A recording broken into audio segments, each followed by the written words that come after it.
Sortie pédagogique en cette période de vacances scolaires. Le palmétum de Macouria, un jardin botanique orné uniquement de palmiers. Ils viennent d'Amérique du Sud, d'Afrique ou encore d'Asie. Un lieu unique et mondialement connu par les scientifiques.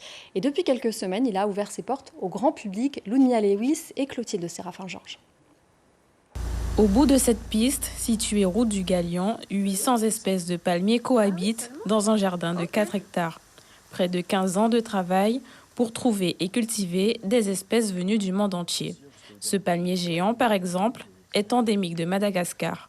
Il a été découvert en 2006. 2 ans après la découverte, en fait, un de ces palmiers-là a fleuri, a produit des graines, et 2000 de ces graines ont été récoltées et confiées aux jardins botaniques à travers le monde pour maintenir l'espèce en culture et sauver ainsi l'espèce qui est vraiment dans une zone très, très restreinte à Madagascar et qui peut être sujet à des incendies de savane.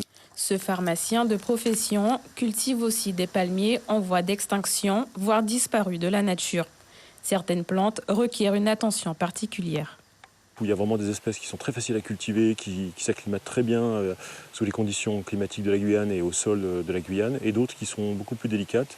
Et celles-là, oui, effectivement, il faut par exemple les cultiver dans un endroit très bien drainé, où il n'y a pas d'eau qui stagne, ou alors il faut leur donner à manger ou du calcium. Il y a beaucoup d'espèces de palmiers qui sont habitués à des sols très riches en calcaire, et ici, il n'y en a pas du tout dans le sol.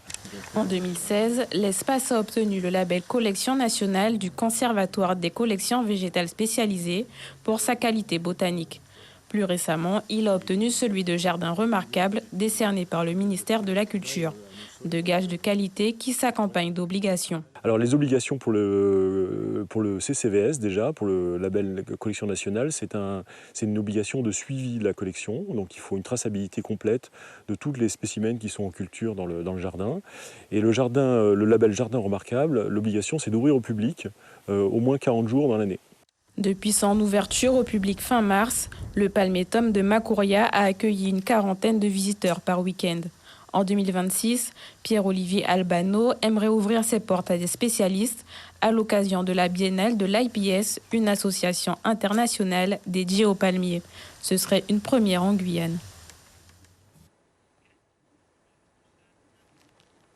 Ouara